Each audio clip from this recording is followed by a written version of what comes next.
Hi everybody, welcome back to the channel. It's Chrissy Sawyer here. Yeah. So the words that came in before hitting record while I was tuning in are speak, sing, croak, re-entry from the abstract liminal, facing the teenager, and build it.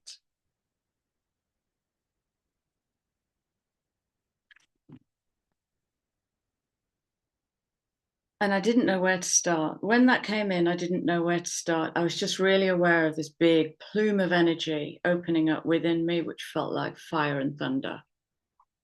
Teen. And so in front of me, I have the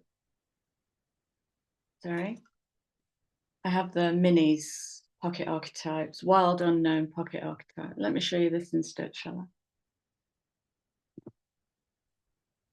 And they're sitting in front of me. I didn't know where to start. So I asked the cards, just give me a start point, and I cut the cards and this came out. Kairos.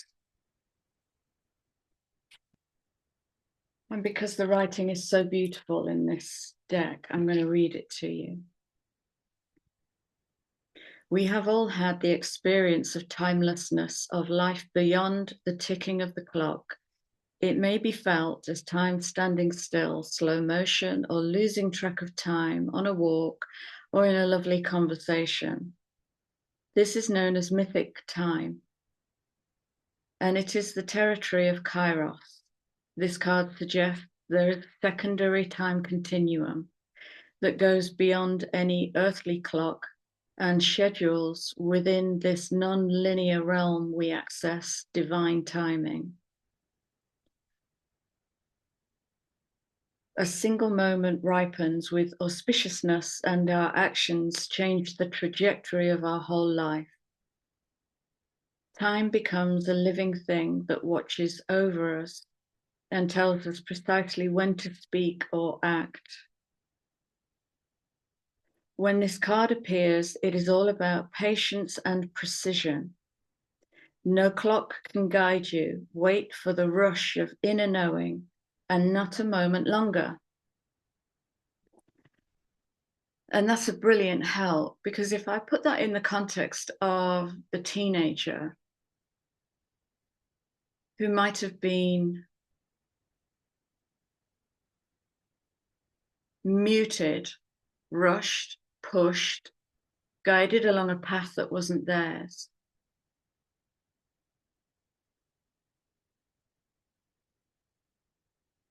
Maybe forcing that teenager to switch to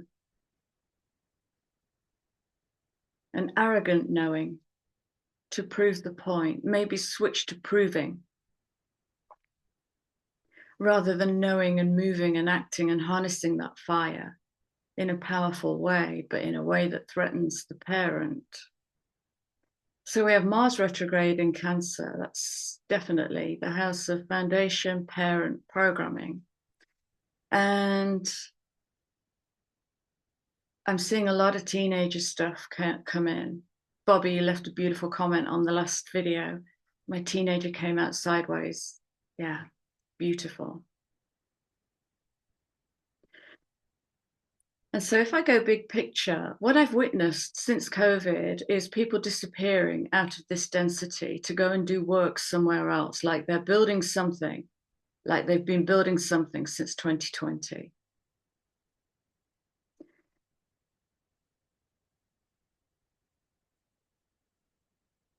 And with entropy now coming in, making itself visible in the many micro disruptions, adding up to a macro shift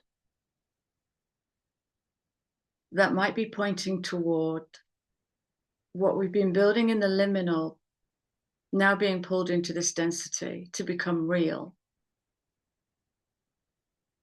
to become challenging, different, non-Euclidean, not tidy.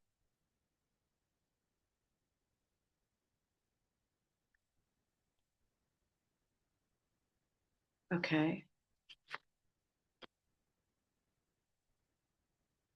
And we have a few cards out on the table.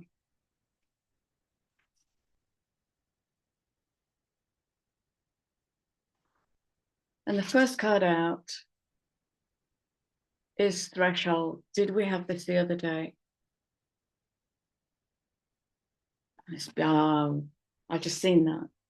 Threshold. It's like coming back from the void into material to harness the fire. Now we're standing on it, and that's going to feel some kind of way.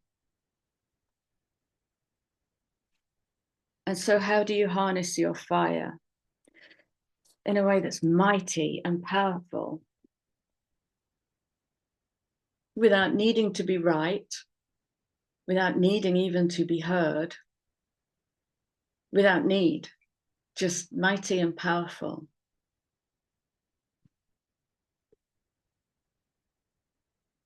And the offering, which is it's a call to action. This card is a call to action. So it's make a move.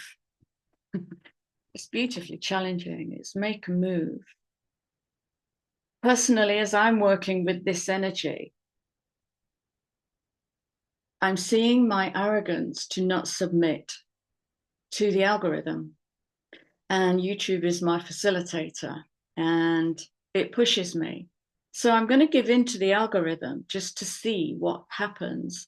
And my aim is to bring a video on a Monday, and Wednesday, and Friday at 3 p.m. London. Monday, Wednesday, Friday, 3 p.m. London. And I want to work with that for a bit just to see what gets kicked up inside me as my own process. So that's giving into the teenager's arrogance. I will not give into the algorithm. That's arrogance. And what if I do? That's the question, isn't it?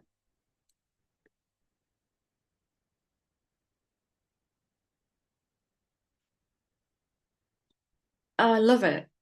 It's the polarity. What if I do and what if I don't? What if I do the thing I'm resisting and what if I don't give in to the fat cherub lying on the cake from yesterday, to the comfort zone?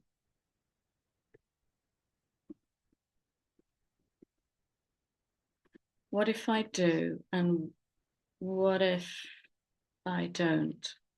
Just a thought. So coming back in from timelessness to the threshold where something like density meets fire and the offering, which is the call to action. So you've been away a while. Now, who are you when you come back? And what's that going to look like in the world? How do you see that? How do you feel that? And as you feel it, so too will there be resistance. Bring them both in. It's just alchemy. There's no right, wrong, positive, negative on a human level. There's just the polarity. And when we can hold the cognitive dissonance, we can re-alchemize that polarity into something that works in a more kinetic way. So to throw fuel onto the fire, let's play with this. Let's play with the polarities. And we have 3 polarities.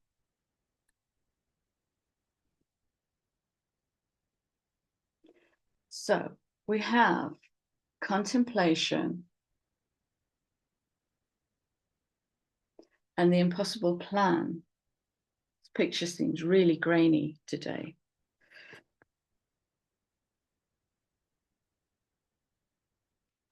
And has contemplation become a comfort zone? Just a question. And where are you with your impossible plan? You may have had an impossible plan when you were a teenager. Yeah, teenager is where initiatic witchcraft, initiatic magic comes online. And we need a lot of freedom to be able to play in that in the face of parental programming, structure that isn't yours, that you didn't build.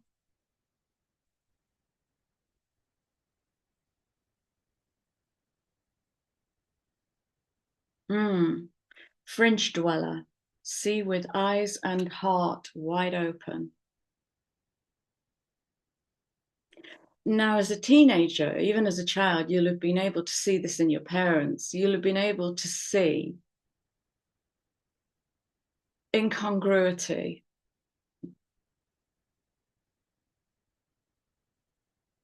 lies, deception, fear-based programming. You'll have been able to see that. Whether or not you were able to speak to it or even challenge it will have been a very different matter. It depends on your parenting and upbringing.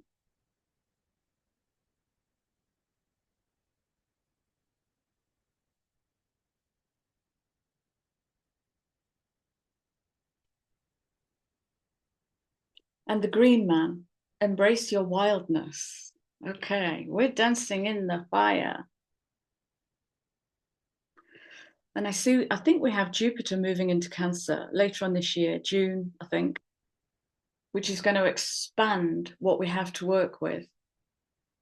Maybe help the teenager open their wings, give them a bigger space to make noise, to make disruption in.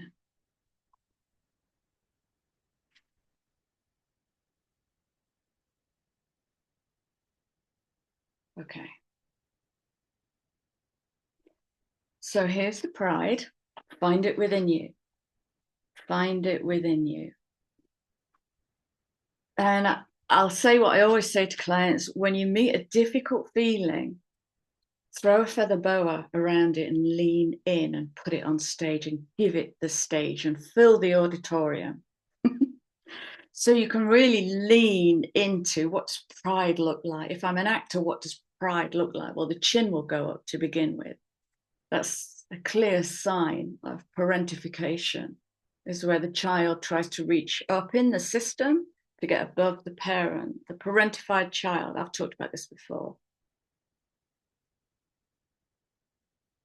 So family systemic work has an order, and systemic order in a family is child, parent, grandparent, etc. That's where it functions in balance. That's where the knowledge should come down the chain to feed the child. And the child's mission is to go beyond and surpass the parent. Generally, that isn't happening. So the parentified child is the child that managed the parent in some way, managed the parent's feelings, took responsibility for the parent's inability to manage life. And that might be pride. Lean in, throw a feather boa around it, turn it into drama, really embrace it. It's part of you. Why wouldn't you? Okay.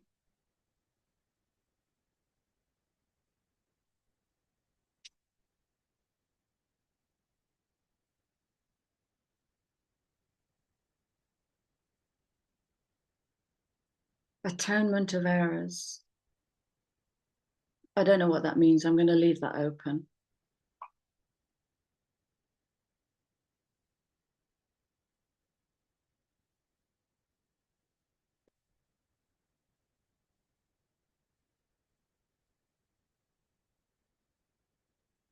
Hmm.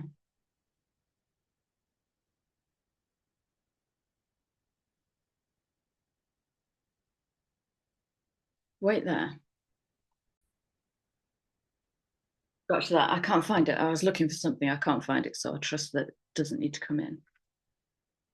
So the intellectual richness is kind of that defiant, wise, disobedient teenager. That's how teenager bursts their fire. Is they push the envelope, they break the container, break the rules, challenge authority.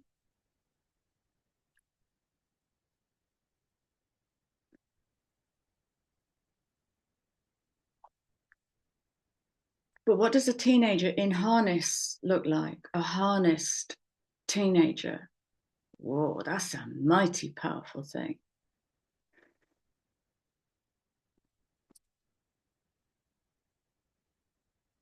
Theft and destruction of intellectual richness.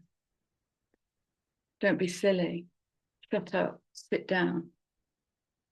Do this, do that.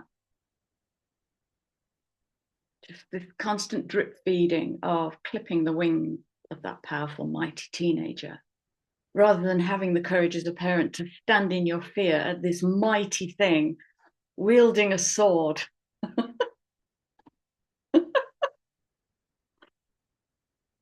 And to help them find their space in the world. Okay. So it looks like the call to action is to build what you've become, to become what you've become, to speak it and dance it and act it and be it.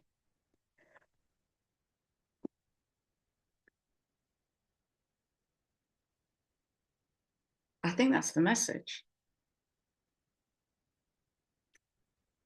Embrace your wildness, without adapting or being tidy or polite or courteous or worrying what other people think.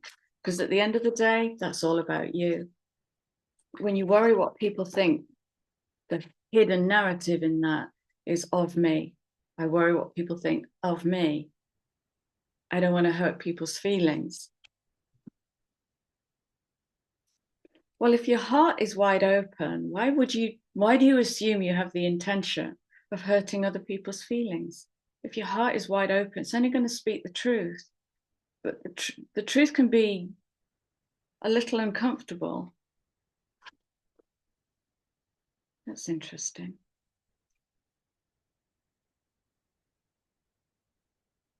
Why is that coming through? So I'm really noticing the five, and the five energy is, it's a reworking energy. It's marketed as conflict, but it's a reworking energy. So if you think of the void pushing out inspiration in that one, and the one finding its edge in the two, so it's building that polarity until it bounces up and produces the blueprint. Remember, 1 + 1 = 3, produces a blueprint which seeks the structure of the four. That's the feminine, the blueprint dropping into the four of structure, the masculine. And the five will now start to rework that feminine and masculine creation. Work it, rework it, feel into it, get it into alignment, masculine with the feminine, to push it into the six, to guide it into the six, the chalice, the heart. So that's alignment, okay? 7 fuses it, the 8 expands it, and the 9 dissolves it, and experience is over, let go. Ready to rebirth. And here we have the Stargate of Orion. Okay, I'm guided not to go to the book. I get the mission impossible, the original plan,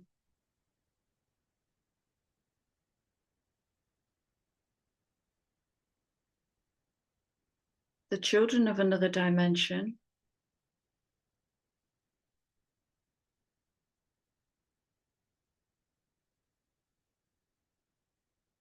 and something opening up in my higher heart.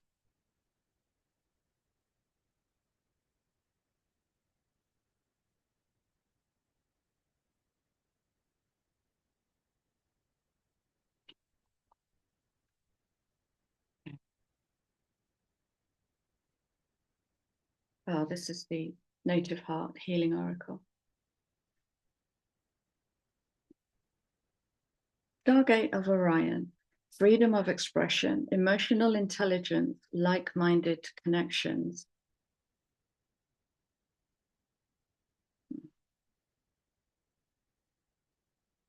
And non-like-minded connections.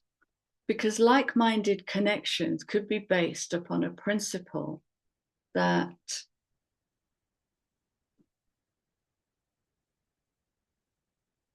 difference is what, to be avoided?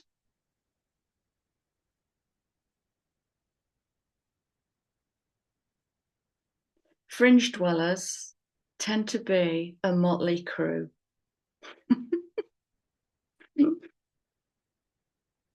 Okay, a group of disparate people who can all bring something to that organism.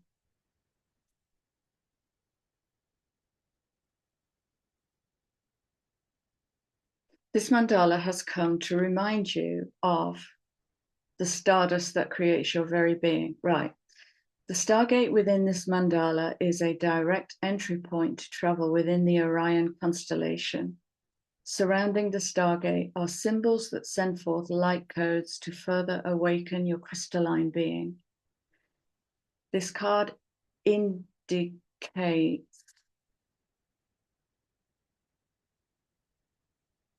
that you are an advanced initiate on your path. By advanced, this mandala simply suggests your physical self has become more of a light body.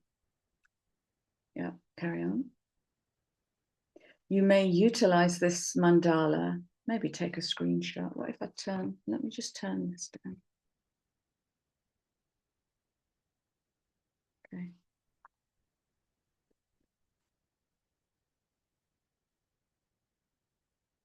You may utilize this mandala to contact the Orion constellation through meditation.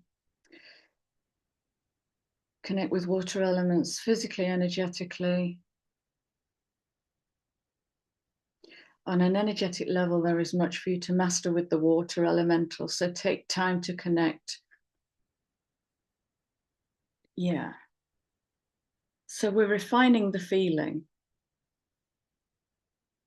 And we're noticing the difference between a feeling and an emotion. Key elements: sapphire blue, throat chakra, water element, channeling celestial beings, deep sleep. What I wanted to challenge there was the celestial thing. And the celestial thing can be a gateway in itself to escape the physical density.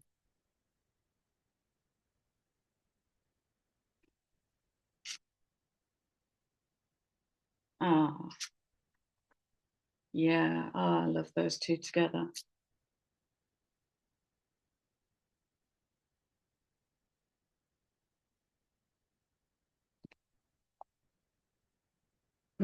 Heart chakra, 3811-2, building the ashram, that's building the temple within. And that temple does not seek permission. It has nothing to prove. It just operates in love. Okay. Bear. Well, coming in on that 24/6, which is space and time.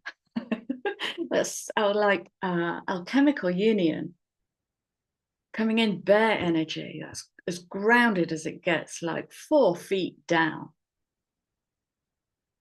So we're bringing it down. Whatever we've been building in the liminal, in all of this interior space, building a new interior world. It's coming in. Yeah, that's what Lilith and Chiron have been showing us through frustration of when is it going to be here? This isn't fair, but what is fair? Is that an expectation? Is that where you get your own way? What is fair? What is fair in universal physics? Spirit of the bear. Yeah. Walk 4 feet down, 4 pads down. Love that. I'm going to wrap this up. So speak, sing, and croak your teenager into life. And what are we going to wrap up with?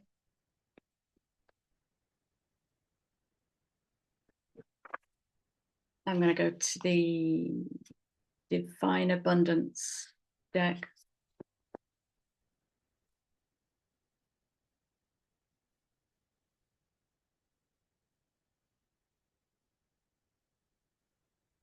For a closing message, please, for the collective.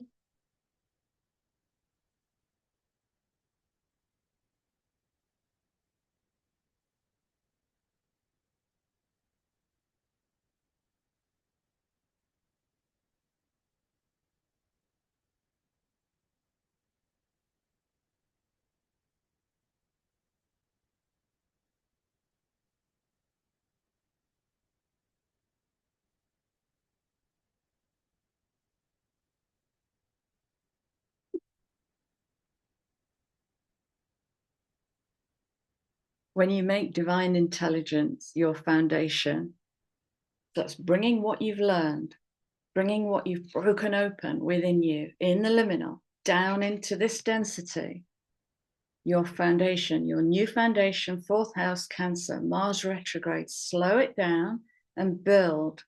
It's 4 energy, masculine, build. You finally have a fixed star to follow. You've been building your North Star.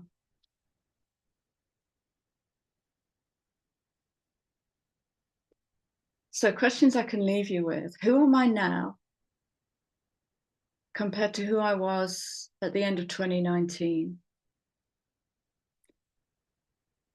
What big changes, what noticeable changes can I see?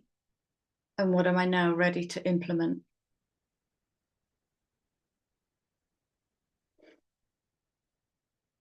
Holding fear by the hand.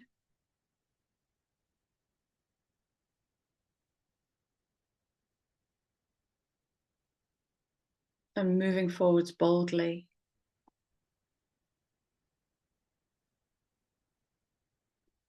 Welcome, builders. Get to it. Beautiful. I'm going to leave you with my love, and I will see you all again on Friday, 3 p.m. London. Take great care. Lots of love.